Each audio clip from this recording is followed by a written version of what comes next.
y'all. Welcome to episode 2 of the Blackberry View. I'm your host, Adrian Hill Jr. And as you can see, we're all wearing purple today. And I'm going to pass it over to Harold to actually explain why.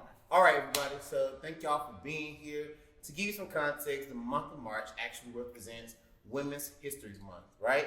And also, we know that also in the month of March, we have Trans Day of Visibility.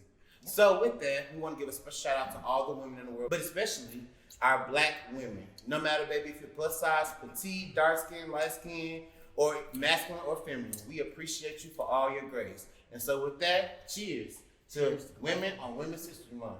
Yes. All right. What's up, y'all? It's your boy Zach. Welcome back to the Blackberry View. You already motherfucking vibe. It's your boy Chris. Sit back, relax, and enjoy this goddamn show. Period. And I'm Quentin Coleman. I kid. So, y'all, Harold, thank you for explaining to our wonderful viewers why we're wearing purple. We want people to please be mindful of, yes, definitely Black women, and then also our trans sisters. Yeah, we want to make sure that we are lifting them up any and all the time. So, with that being said, y'all, let's get into it. So, what do we have to talk about today? So first, let me pop it out with our daily squeeze. Yes. So actually, the Trans Day of Visibility was a great segue into my daily squeeze. So I'm not sure if y'all familiar, but T.S. Madison, right? Shout out to our girl T.S. Madison. Yes. You know, look, see the Blackberry View girl, retweet us, tag us, something. Hey. Invite us to your show. So she is making history as the first trans woman, right? And also make sure we put Black in there because that's important. Hello. But the first trans woman to actually executively produce and star her own reality TV series. Oh. She is actually going to be coming out on WTF in the month of March. And so just in a Yes. few weeks from now, you'll be able to see it. Yes. So I cannot wait. My question to you is that as we start to see trans women trailblaze in a lot of areas, how do you think we need to, what do you think we need to do to make more inclusive spaces for them? That's a That is a good I think that we need to start seeing people as people and not as identities. Yes. I think also often we put the identity before the person, right? And a lot of times we put the identity or what we believe a person is or who we see them as before that being or that spirit per se. It leads to a lot of discrimination, marginalization, and a lot of other things. So I think we need to start being more careful around language, our microaggressions, how we look at people, how we respond to people, how we include people in settings, to be more people-centered, right? So I value you outside of whatever you got going on in your life. You can like men, women, or anything in between. I definitely agree with Chris because of the fact that human beings, we oftentimes put people in boxes. And we believe that we can compartmentalize individuals into certain identities that make us comfortable as a community. You get all different types of people, all different walks of lives that come into your life and come into your space. And so being able to value and see people for who they are, to Chris's point, from a holistic standpoint, is extremely important. The thing about an individual is, sure, we are all Black, queer men who, have different identities and different ways of showing up, but that's just a piece of the puzzle of who we are. Come on. The overall tapestry of us is the finished product. So don't look at one puzzle piece or one thread of clothing and think that that is all that makes us up. And so I definitely agree with what Chris said about being able to see the holistic individual. Yeah, and I also think,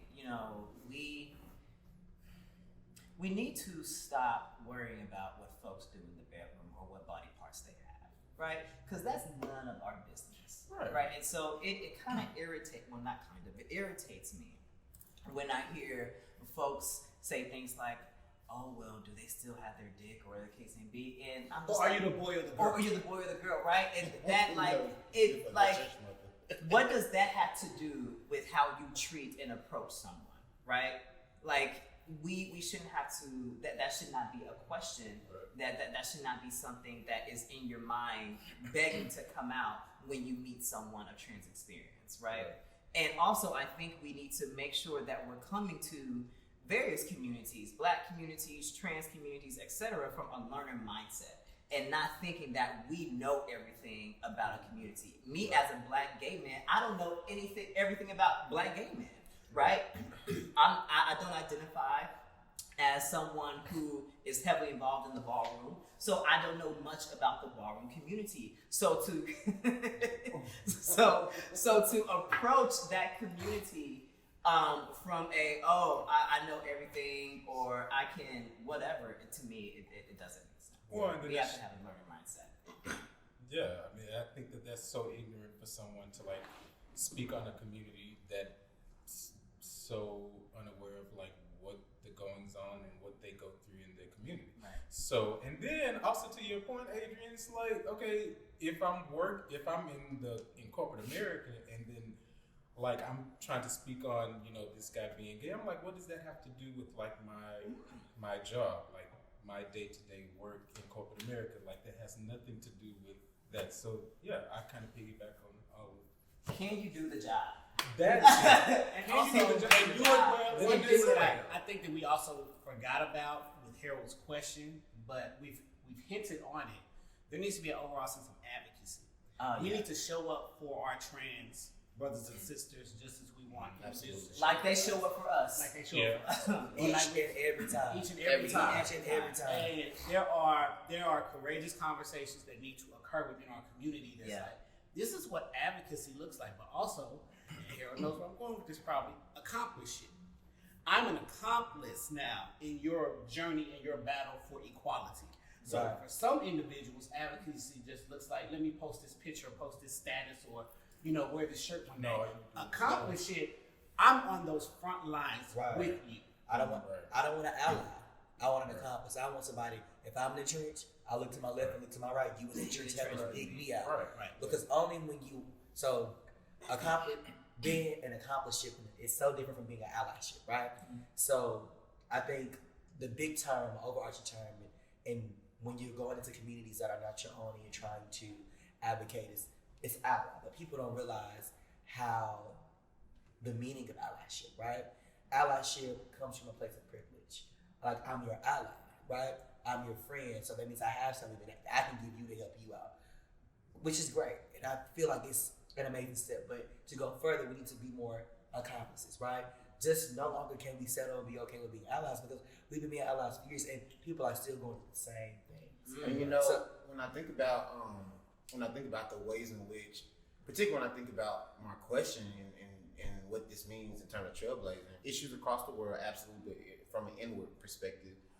I look at the ways in which we segment trans experiences out of the collective LGBTQIA experience. We say the T, but we don't really show the T, if that makes sense. Mm-hmm.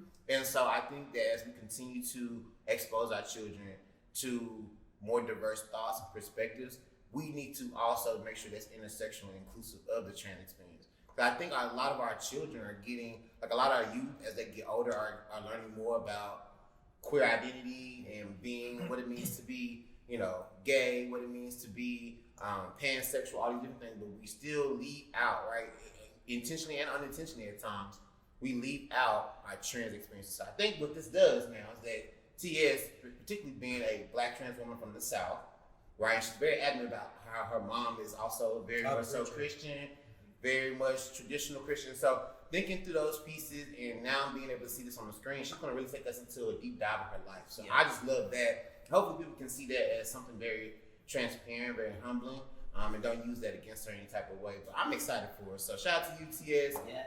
It's going to be called the TS Experience, TS Madison Experience. So make sure that, you know, we support when it's time to come around. Yes. Cool. Awesome. Wonderful. Thank you so much for that. They No squeeze, problem. Harold. No problem. I was going to say, Chris, your titties are squeezing and sitting in this shirt. You are giving our viewers something to look It's at. the gem for me. We're going to plug his cash up at the bottom. Yeah. No free. So with that, we're gonna segue on into our what's the juice. So today's topic is, and I'm sure we're all very familiar with this, internal hate. And you know, especially it's really highlighted nowadays, you know, because of social media, and we have all of these comparisons with us and our, you know, and other folks in our communities. So how do you feel about like internal hate? Like, what's your experiences surrounding it? So, and we were talking about this a little bit before we started taping, and there are so many different levels of internal hate, from whether it's body dysmorphia, whether it is, I feel like I'm too dark skinned, I'm too light skinned, I feel like I'm not masculine enough, I feel like I'm too short, I'm not tall. so many different things. So when you look at the five of us, we are five very different individuals, and I mean we've said that a lot from the perspective of you get five different perspectives and views. But I mean when you look $5 foot long. right, $5 foot long. But when you look at us, you have people look at Chris and be like, oh well, Chris is the body boy. They may look at Adrian and me and be like, oh well, we're the twink, so we're probably a little bit more feminine, and it's like I think there are so many different nuances of our various identities that show up, and people place these monikers on us, and then it begins to affect us from the emotional and mental standpoint. Like Chris may think that, and I'm not trying to put words in Chris's mouth, but this is just an example. I know people who are those body boys who go to the gym and they're like, well, I have to go to the gym. I have to go to the gym because I can't look like this. Mm-hmm. Or since I'm not a body boy or I'm not tall or whatever, I try to accentuate myself with my beard or my locks or my fashion or my degrees. And so you try to pour yourself into these other aspects because of that internalized hate. But Chris, you want to say something? And so I think I agree with everything that you said. And so for me, when I think about internalized hate, I think about external hate and how external hate, and you talked about not meeting standards and comparing ourselves to other people in society and culture, they expect us to be a certain thing, right? Mm-hmm. Heteronormative culture expects you to be a certain thing, look a certain way, and act a certain way. And so when you're taught and raised and growing up that this is who you're supposed to be, this is how you're supposed to do it, this is how you're supposed to look, this is what looks good, this is not what looks good, and then it's also reinforced by people in your life, you tend to start to think that this is who I need to be, right? And so when you begin to live your life and grow and you realize that I'm not this individual, it creates that internal self-hate feeling, right? The internal feeling of having low self-esteem, low self-worth, not being in love with who I am, right? So I think that, and granted, I think there's a lot of factors as it relates to it too, because I am a very, very, very, very, very, very level of bio, psycho, and social stimuli and stimuluses that impact who we are in being and how we move. And as it relates to internalized hate, there's a biological component, like how we think mentally, because internalized hate and how we view ourselves, that's a mental health issue, right? Okay. The psyche of it, how it affects the way that we think about ourselves and other people, even the perceptions that we think other people have about us, right? And then social piece, so our social networks, how people reinforce the negative feelings that we may or may not have just about by ourselves. Just by double tapping, or not double tapping, right? Yeah. Or just by saying, oh, friend, you look good, you might need to lose a little weight, or friend, you done got too big, Because somebody, out of all transparency, somebody told me the other day, that was like, you used to be fine when you used to be a whole lot finer when you was a little skinnier. Really? He said, you done got a little too big. What? And I'm like, what? And so like, and to your point, so I've always been like one of those body boys who's always is like, okay, I need to go to the gym because I need to look like this, right? This is how I want to look because that's what I feel they need. That society needs to see, or that's what I feel it's going to take for me to be seen, or for me to be loved, or for me to be attention that I want, for me to be accepted, right? And so because that's how I was excited about things, it just naturally became like a natural thing, and so it became a part of my life. But I'm aware of that now, and I'm doing the work that it needs to disassociate those feelings of internal hate towards myself with me actually working out and going to the gym. But in that moment, it took me back to that place, right? So just talking about like those biopsychosocial mechanisms that really influence how we think about ourselves, that reinforce the behaviors that lead to us feeling not seen, not heard, not fully loving ourselves, not being authentic to self. So I was watching. Oh, go ahead. good. I was gonna say, I can't remember. I think maybe about a month or two ago, I was watching a movie, and in the movie, the character stated that we are our most authentic and true selves when we are children. Absolutely. And then it's when society or parents or everyone adds on all this extra stuff and changes us, how we dress, how we talk, what we should major in, what activities. I was a cheerleader in high school, and my mom was opposed. Y'all, gotta tell y'all a story real quick. So picture it. my mother. You know, she's short. She out her stilettos. And so I had a basketball game. It was my first basketball game. I had made junior varsity, right? Okay, and come on, I was junior proud. I was the first and only boy in the school district to be a cheerleader. And so, you know, we're on the sidelines, cheer for the basketball players. And you know, our school, how they did it is like each cheerleader did like some type of cheer jump for a basketball player when they announced when they came out, right? And so, you know, I did my jump and I was leading cheers and things of that nature. And I'm right here, right? My mom the whole time just looking straight this way, not even looking at me at all, like looking straight. And I'm like, you ain't watching this basketball game. You don't know what's going on. You ain't watching it that hard, right?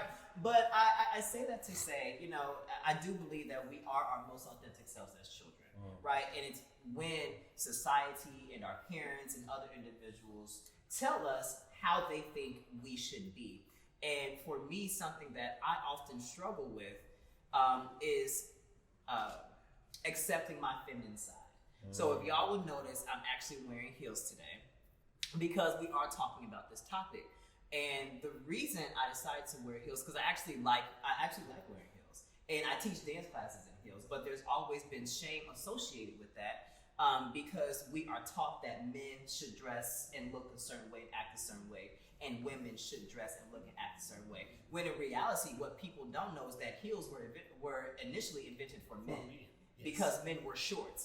And they Really? right, and women have to wear flats. Exactly, because men were seen, still are, supposed to be powerful and the higher. Just like wigs. Make so much. Wigs were invented for men. Wigs were invented for men. Really? Yes, like when you yes. watch they be wearing the big white wigs. Oh, with the big that, yeah. Yes. Oh, yeah. So like not allowing or not creating space for people to show up as their authentic selves, it hurts them, right? Because then they start second guessing, or then there's that internal self-hate. And something that I also want us to talk about in our conversation is, what does internal community hate look like, right?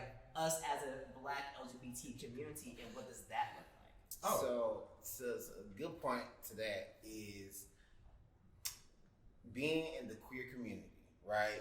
There is, to your point earlier, a lot of these unspoken yet lived out expectations around how you should show up and how you should present yourself. And if you're going to be a person who is aspiring towards a committed relationship, and you got to show up and do all these different things. And I struggle with that because I think when I first initially came out, I was trying to figure out, what is my place in the community, right? I would never consider myself the most masculine person, but I also wouldn't consider myself the most feminine person. And so I felt like I had to pick a side in the community. Either I was going to be like this macho butch dude over here, or I was going to be like this feminine queen over here. Both of which I had people in my life who represent those identities, but I feel like I existed somewhere in the middle. But I also felt like I didn't have space to do that, right? Because people wanted me, and people didn't ask, don't necessarily verbalize it, but in some ways they try to pin you in one box or another. And so when I think about, in higher ed, I always say, gender fluidity and just even gender expression and how that's fluid, and just how the way we show up as individuals are very fluid. It's hard to find dudes who can accept that middle space, right? It's hard to date with guys because either they want you to be this or you be that. Or even be friends with dudes who will accept the fact that you live in a different space than these two pillars, right? Correct. So it's very interesting in that, and how it plays out in terms of the internal weaponized hate is right. Is the ways in which people really isolate you, and also even try to throw shade at you, just for existing. Who the fuck you think you are? I'm like, I'm just here to get a drink. Right. I'm just here to see a man about a fish. I'm just here to see a man about a fish. That's it. So that's a really good point. And so even now in my young age, I'm just trying to make sense of how I want to show up, and I'm more confident in you gonna take me out I can rap. I don't know. I can rap. Who's not problematic today? I can rap with a male artist. I can also spit all of Megan Thee Stallion's bars and be just fine with that, right? And feel both at the same time, right? Trying to get to the space of duality where it's not this or, but this and. Mm-hmm. And you said something that I'm gonna get to, but Q was gonna say something. Yes. You can go ahead. So you Y'all better be so respectful. I tell listen, it's all love. I say. You said something about being the age that you are. So something that you all should also know is that there's a range of ages that are represented in the Blackberry Beat. And so Chris is the youngest. I'm the oldest. Did you really have to announce that? I was going to say it anyway. Chris is the youngest. I'm the oldest. And then Adrian, Q, and Harold are in between. And so I think that there are nuances that show up when I was Chris's age. I've been Chris's age, Harold's age, Q's age, and Adrian's age. And so now that I'm 40, I'm realizing now that what I look like from an internalized hate, community, identity, all of that perspective, I don't really give a shit about a lot of shit. But, and a lot of people can definitely say that. However, it shows up very different at the age that I'm at. And so you're always reinventing yourself. None of us are ever going to be finished cookies. We're all still baking. And none of us will ever be complete products of ourselves, because if you are a complete product of yourself, that means you stop growing and stop living and stop evolving. Okay. And so I always walk into every stage of my life, every decade, every interaction, like, all right, there's something I can learn and take from this. And so now it's like, from an internalized hate standpoint, I'm falling more in love with the fact that I'm not a bodybuilder. I have a bird chest. Everybody can take me. Everybody, I don't want them to. I don't want them to. And so when you think about, to Harold's point, when he got to that certain age of realization and actualization for himself, all of us get to those stages where we hit those aha moments, where there's, I'm turning 20, I'm turning 30, I'm turning 40. At 20, I wasn't out. At 30, I wasn't all the way out. But in my 30s, I was like, you know what? I woke up one day and I said, girl, fuck you. And the horse you rode in. Right. This is how I'm going to show up. And so now that I'm 40, it's like I walk into spaces. I introduce myself and say, hi, I'm Dr. Zach Sherman, and I'm a black, openly gay man. Because I'm black first. And then I'm an openly gay man second. And either you take me or you leave me. Correct. But guess what? I'm showing up as me. I'm showing up as me. And if you decide you don't want me in your life, so 3F rule. If you're not fucking feeding the financing, right. Your opinion does not matter. Zora Neale Hurston said this. Remember, Zeta Phi Beta Sorority Incorporated. Yes. And I'm going to paraphrase it. Oftentimes I feel discriminated against, but it doesn't bother me. It merely astonishes me. Anyone who chooses not to have me in their life and interact with me, it's their loss. Yeah. Because I'm a phenomenal person. We are phenomenal people. So phenomenal woman. it gets to that point where you're like, you don't like me? You don't like me? You don't like Chris? You don't like you? You like Adrian? You like her? That's your loss. Weird flex, bro. Right. We reflect. Imagine fumbling any one of us. That's your loss. Right. And so when we get to those points of internalized hate and we get through that, because to Chris's point, we show up how we feel like society wants us to show up. At the end of the day, you get to an age and you're like, bro, let me tell you something. Well, yeah, I mean, and to your point, I feel like it's a internal growth thing. Because the more that you are in tune with yourself and the more you're aware of who you are, then everything else is irrelevant. Everything else that other people think is irrelevant. And for me, I had that epiphany, I guess, whenever I turned 30, and I was just like, why am I stressing over, trying to look a certain way for these gays to like me? Or why am I trying to, speak differently in front of other folks, so they can, it's like, screw all that bullshit. This is who I am. You like it or not, whatever.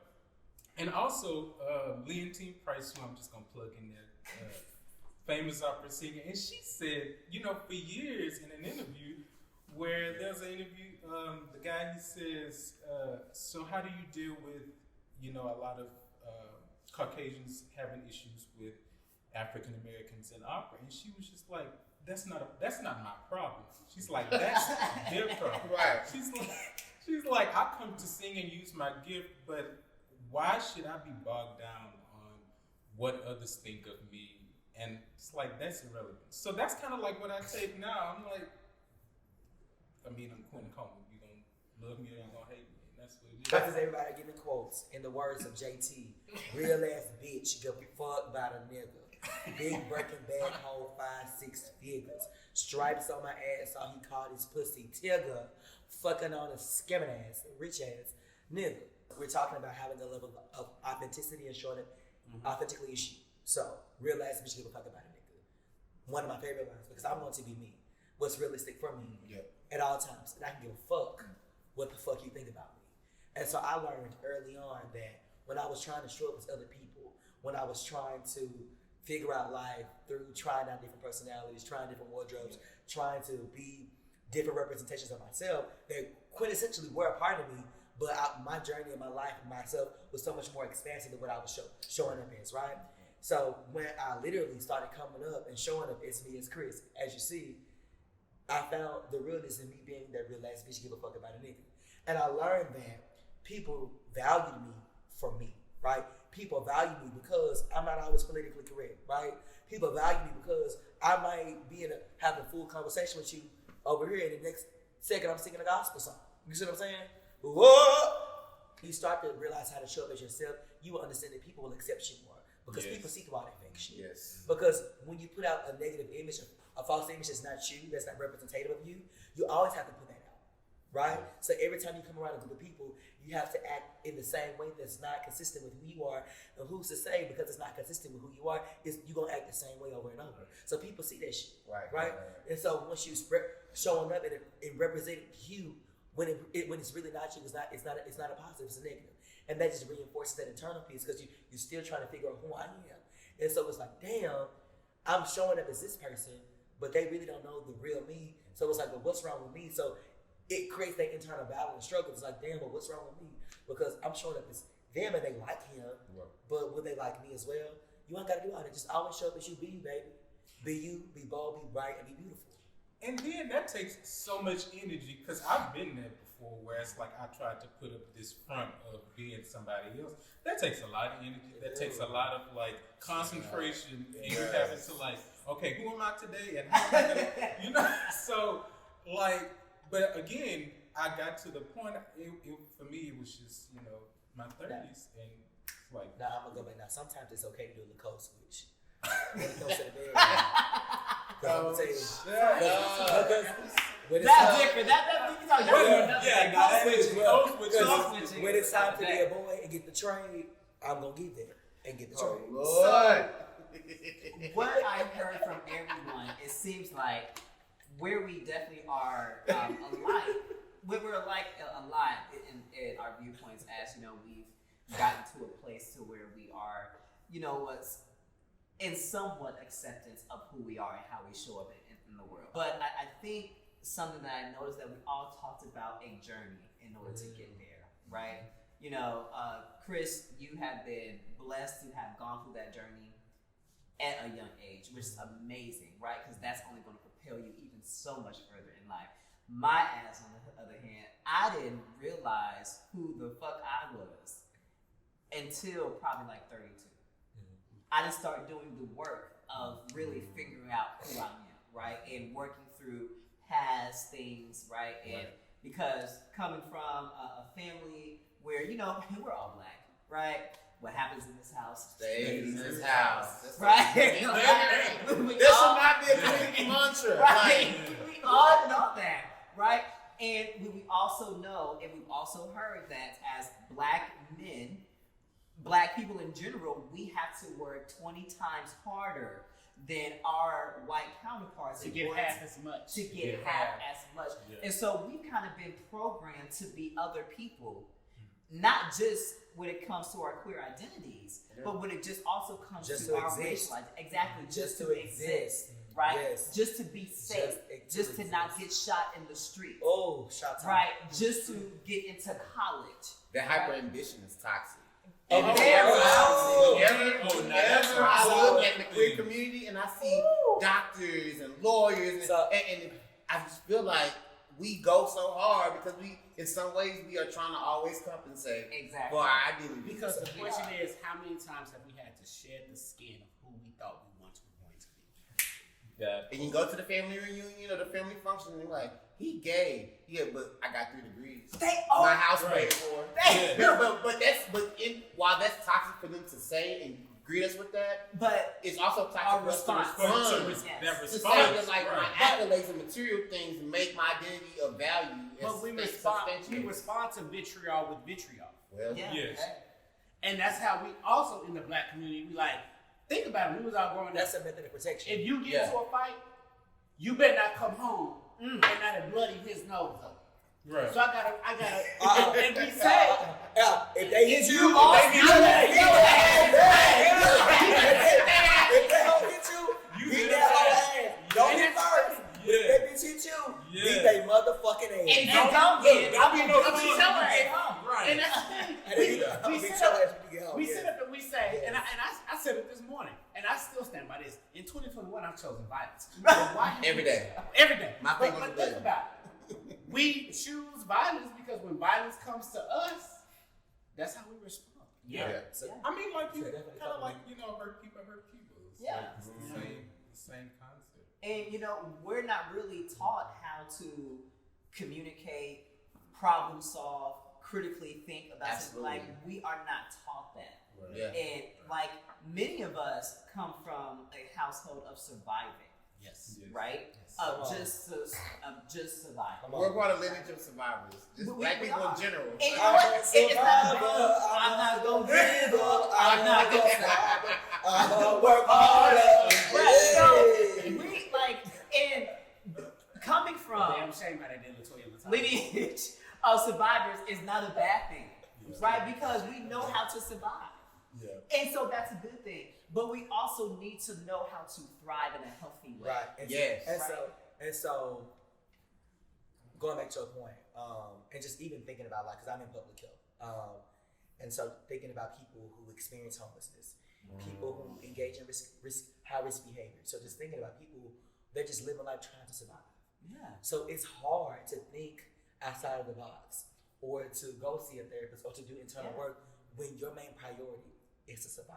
Right. Because it takes so much mental stretch in order to think about how I'm gonna pay these bills, how I'm gonna keep these kids fed. Do I got lights? So like when you're living on the edge of poverty and wealth, and you're surviving, most of your time mentally spent thinking about survival mode. Right. So How you to don't, get how through. to get through. So you don't have the opportunity to think about, okay, I'm gonna thrive, right? Yeah. Because a lot of times it takes money to make money, right? And so it takes exposure to thrive. But when you so busy working and slaving every day just to keep food on your table, you never get those chances to experience those things that can get you to the next level. And that speaks to privilege, Right. right? Yeah. Many of us don't realize. I know privilege is acknowledging your privilege is an everyday work, in my opinion, right? We have to work every day to acknowledge our privilege. Absolutely. And I was actually talking about this show with someone, and they were like, "It is amazing that you're still able to work full time and still invest in something that you are passionate about, and that can help you thrive." Yeah. Because many people, all they can focus on is this job that they don't like going to. Even with self-care, it's a privilege. And self-care is a privilege. Therapy is a privilege. And I think that Working from home is is a privilege. Yeah. working Working is right, a Privilege is a privilege. And I also think about, Chris, you said something about, and I forgot what the specifics were, but going back to the internalized hate in our community, we even talk about Sunday Funday, what we gonna wear. Yeah. Like, I can't go out to 3606 or OC Tavern looking Looking any type of way. X. I can't. And that's a Wearing the privilege to same say. outfit. I'm just Right. like, But that It's a privilege to say that we have these options. It's a privilege to be able to have that option because realistically, Yeah. I've been to 3606 several times and I've seen people in there who wear the same thing every weekend. So, yeah. But it's a privilege. But it's a privilege. And when we talk about internalized hate, it's like, why do we feel like we have to show up like we going to the motherfucking Met Gala? But that's the thing, because we've set these expectations within our community. You have to look this sort of way to like either It's get really attention well, or to But get. you know what? It's not just our community; it's the Black community. Because Black if you notice, it started in church, But hold on. right? That's And true. us having to Right, dress that's true. but to tea. Real quick That's what I story. would say. Real quick story. I was leaving my apartment this morning, and I have some house guests staying with me. And I came over to my lodge brothers. Look, keep on. Say more. Are they single? And so I left, and I had on a white T-shirt and some joggers and some slides, and I had my clothes that I'm wearing now on a hanger. And they were like, you're changing when you get there. And my response was, yeah, but let me tell you, the gays, I can't come over there wrinkled because the gays don't see it They wrinkled. will. So I gotta change to Adrian's house because I got to be crisp. But when we think about that, it's like I have to go out of my way To make other people to make other people comfortable. Seemingly Yeah. comfortable. Right. Right. That's still fun. Just so I can Right. be somewhat comfortable. And that's also a part of my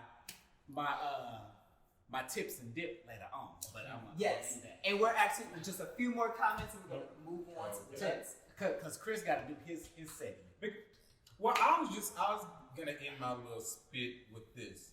I guess my mantra now for the past few years: if I have to sacrifice my happiness to appease others, then that's it's not worth it. So that's pretty much how I lead my life now. If I'm having to be unhappy to make someone else happy, then you're not the person for me. You're not the friend for me. You're not the crowd of You're people not to the hang family member for You're me. not the family because I've had to do that. I've had to express that to family members where if I can't be my authentic self because I'm trying to appease you or trying to make you happy, then we don't need to have a relationship.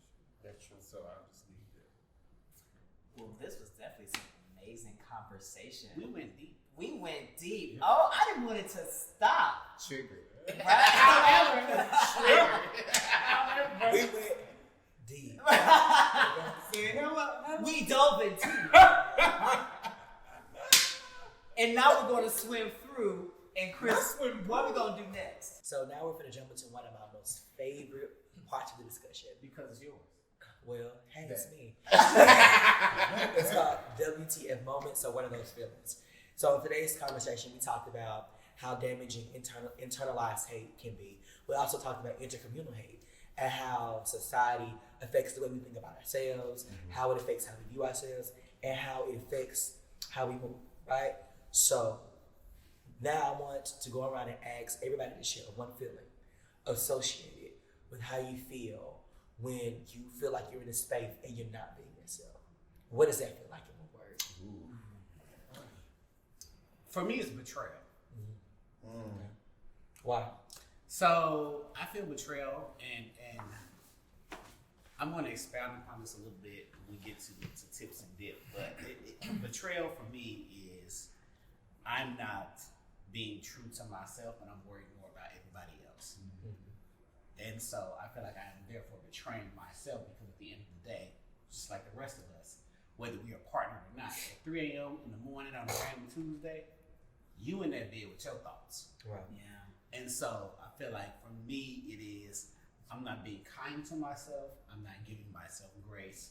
I am betraying myself in this experience. Adrian? Suffocating. I feel when I'm not able to be myself, I just like I can't breathe. I can't be me. I can't like live, and so I feel suffocated. Like I just feel like the real me is dying each time I don't allow the real me to show. I'd say self-destructing for me. When I get in those places, I kind of like implode, and then I kind of like revert back to like old Quentin, and that just wasn't a good place for me. So it kind of freaks me out. Then I get spiraled into depression if I continue to think on it. So yeah, self-destructing. How about you? I would say incongruent. I think the work that I do on a a day-to-day basis is oftentimes the undertone to be yourself, show up as your most authentic self. And so when I'm not able to do that in certain spaces, it makes it also difficult for me to tell other people to live that out. And then it also makes doing the work of advocacy for other marginalized identities even more difficult. Because I'm like, damn, if I can't even stand up for myself, how can I possibly stand up for another identity? If that makes sense. So it really feels real incongruent. That's the one time I internally feel fake as hell. So the reason why I asked what are your feelings associated with that thought of not being who you are, right? Or internalizing someone when you're not allowed to be who you are is because also often we fail to think about how things make us feel. We don't take a time to sit in the emotions behind it because emotions lead to behavior, right? So I asked you all, what were those feelings? And mine is fear. When I'm not allowed to be myself, I become scared because I work so hard to figure out who I was, to present myself authentically as Chris. So when I see myself being somebody other than who I am, just to fit in, or just to be seen, just to get by, just to get an opportunity, I become scared. It's because I don't want to lose myself in trying to navigate systems, right? And so when I get to that space, a common action for me is that I shut down. I don't know how to deal with it. I feel like I became like my own biggest trader because it's like I auctioned up a piece of who I was to get to a certain point because that's what I thought needed to be done in order to make something happen. But realistically, it's not always the case. Maybe me showing up as me would have been acceptable, but would I allow it to be viewed and be deemed as acceptable based on what society puts on us? So my next question is, I'm asking you is that we talked about those feelings, right? So what are some behaviors that you all engage in that are associated with those feelings that we just talked about? I think for me, I shut down. And I just shut down. Either I get quiet or I like find a little corner. Like if I'm out in a space, like a kickback or a club, I just go to in my own little corner, in my own little chair. You don't own the rights to none of this music. Oh, we don't own no rights. No rights. Shout out to the first Cinderella, Brandy. Oh, that's the only one for me. It's the only one for me. But yeah, I shut down, and I'm glad that you said what you said because I went on a date last night. And that's where you had to wash some sheets this morning. Next on the Blackberry. No, I wash my sheets every Sunday. But anyways. Look like Chris said, let's talk about it. I was nervous about the date because it was my first time seeing him in person. And he was like, well, why are you nervous? Because, I recognize that sometimes I may show up feminine or a certain way that may turn folks away, or the case may be, once they actually meet me in person. And he was like, you know what? I think that we don't give enough people credit. And so, and I say that to say an action that I also have, not only do I shut down, but then I also take what may have happened as to why I'm shutting down, and I put that on everybody. I think they're all going to react the same way. Don't allow them to rise to the occasion. Exactly. Yeah. And so initially, what was your feeling? My feeling was suffocated. So the feeling of being suffocated when you're not being yourself leads to you shutting down. Mm-hmm. And then it also leads to that thought of people are externally shutting down around you, or you think they are also going to shut down because you are. They're going to shut me down. They're going to shut you down. So for me, I would say, mine was betrayal again. For me, it is, I beat myself up a lot about I talk to myself in us terms. Because there's Zach and then there's Zach. So I say us. Why did you do that to us? Why did you put us through this? Why are you continuing to put us in these positions? And so there's that internal struggle. And in a way, to Adrian's point, I also shut down. I become very reclusive because one of my top 5 strengths in the Strengths Finder is intellection. And intellection is my number 5. Connectedness is my number 1. And so my connectedness and my intellection play together, because connectedness is essentially everything, every interaction is connected for whatever reason. Intellectually means you like to think, you like to process. So I'm processing how these feelings are connected to my experiences. And so then I will get to this point of where I'm like, essentially beating myself up or seeing the value that other people have, but I don't believe that I have that. Thank you. I appreciate that. So mine was self-destructing. Like I said before, I kind of like you two. I shut down, but then I revert to like my old ways, which I would start to internally apologize for saying things or doing certain things around certain people. And then I allow them to create my narrative. So they're telling my story as opposed to me telling mine.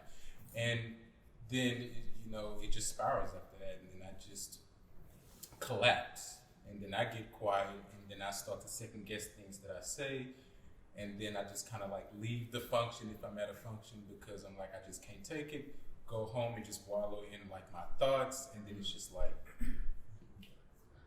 So my word was incongruent, and so that plays out in terms of actions. A couple of things.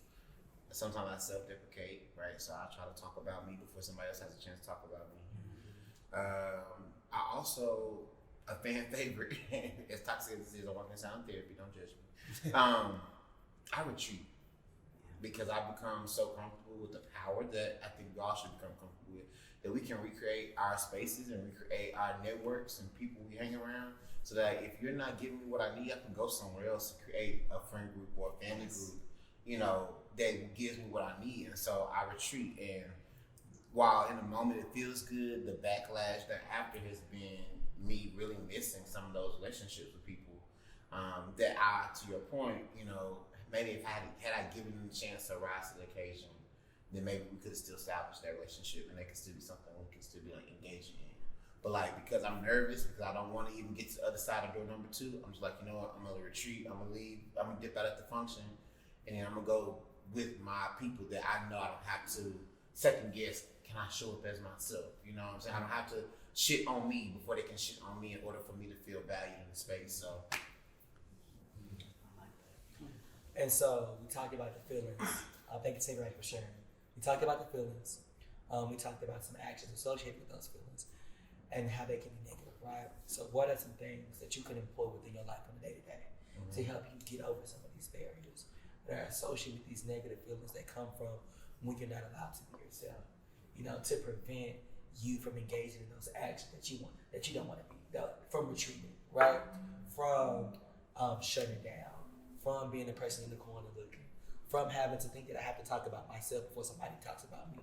So what are some things that you can do beforehand to prevent those actions from presenting themselves? This is a very privileged statement. I'll say this. Baby, go to therapy. Go to therapy if you can. So my therapist actually gave me a homework assignment that's due this coming Saturday. And it's ironic that, I have on glasses. It's literally an exercise about glasses. And she said, there are 2 sets of lenses on the set of glasses. One set of lenses is the negative aspects people view about themselves. So for instance, if I see Chris and I'm like, hey, I'd really like to go to coffee with Chris, and I get to know Chris, the negative lens says, Chris wouldn't want to go to coffee with me. I'm weird or I'm awkward, so I don't ask Chris to coffee. The positive lenses are, Chris and I will have a great time going to coffee together. I'm going to ask him. And so it's those lenses that you have, and through therapy, she has helped me see these things. And so now she's like, identify 2 negative aspects or perspectives that you have of yourself. Whether you feel like you're unlovable, you're not attractive, you're weird, you're awkward, any of those things. And so for those who have the ability and the privilege to be able to go to therapy, I would say go to therapy. If you don't, I would say, 1, think about the people that you surround yourself with. Do they promote negative self-hate in you? Like, do they say things to you that bring you down or make you feel bad? If they do, X those people out your life. Journaling is very helpful. Write down those negative self-feelings that you have about yourself. Sister Google is free and she knows all. And so you can find actual self-help assessments or exercises for yourself on the internet if you can't afford to see a therapist. Because again, that's very privileged for a lot of people to be able to do. But you can Google those things and find those exercises that allow you to be able to make those assessments for yourself and journal through it. Because then you're able to say, all right, well, you know what? I feel like I'm unattractive. Well, what makes me unattractive? Well, it's unattractive maybe to this certain sector of people, but then to this other sector of people, they may not care. Yeah. And so, we're thinking about things about your life that you can change. And to me, those are ways that you're able to be able to muddle through that and then ultimately make it out on the other side. I say affirmations. Like, I've, over the last 2 years, I've been better about applying affirmations. And as corny as it may sound, taking a marker and writing it on my bathroom mirror so I have to see it every morning, because that's when we spend the most time in our mirror. I think about, writing things that, I need to hear, like I am enough. I can set healthy boundaries. No is an answer and a statement. Different things that affirm me, just showing up not only as my most authentic self, but also doing it in a healthy way, right? Because I don't want to become healthy at the expense of other people. You know what I'm saying? We become healthy at the expense of harming other people.